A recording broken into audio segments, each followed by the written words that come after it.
இதோட பார்த்தீங்கன்னா, இந்த மாதிரி ஒரு சாஃப்ட்டான ஸ்பேஸ் சில்க் சாரி வந்து ஒரு சிஸ்டர் வந்து டைரக்ட்டா வீட்டுக்கே வந்து குடுத்துட்டு போனாங்க. அதில தான் இந்த ரெஃபரன்ஸ் மாரியே வந்து ஸ்டிச் பண்ண சொல்லியிருந்தாங்க. ஹை லோல நடுவுல ஸ்லிட் வச்சா மாதிரி ஒரு அனார்கலி வந்து ரெடி பண்ண சொல்லியிருந்தாங்க. அவங்க கேட்ட மாரியே வந்து ஹை லோல வந்து இந்த மாதிரி ஒரு மேக்ஸி அனார்கலி வந்து ரெடி பண்ணியாச்சு. நெக்குக்கு மட்டும் அவங்க குடுத்த லேஸ்ல வந்து இந்த மாரி வி நெக் மாரி வச்சு கிராஸா வச்சுருங்கன்னு சொல்லிட்டாங்க. அவங்க கேட்ட மாதிரியே வந்து எல்லாமே வச்சு குடுத்துட்டேன். இந்த ஸ்பேஷல் ட்ரெஸ்க்கு வந்து கான்ட்ராஸ்ட்டா வந்து இந்த கலர் துப்பட்டா எடுத்திருந்தாங்க. ரொம்பவே நல்லா இருந்தது. அதே மாதிரி வந்து அவங்க சிஸ்டருக்கும் வந்து ஒரு ட்ரெஸ் ரெடி பண்ண சொல்லியிருந்தாங்க. 2 ட்ரெஸ் வந்து இதே மாதிரி ரெடி பண்ணியாச்சு.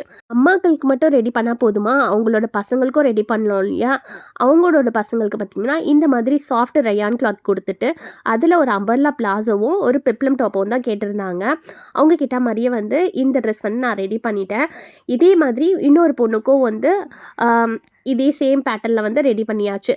2மே சாஃப்ட் ரயான்னால நல்லா இருந்துச்சு ஸ்டிச் பண்றதுக்கு. சின்ன சின்ன டீட்டெயிலிங் குடுத்து டிஃபரன்ஷியேட் பண்ணி வச்சிருக்கேன்.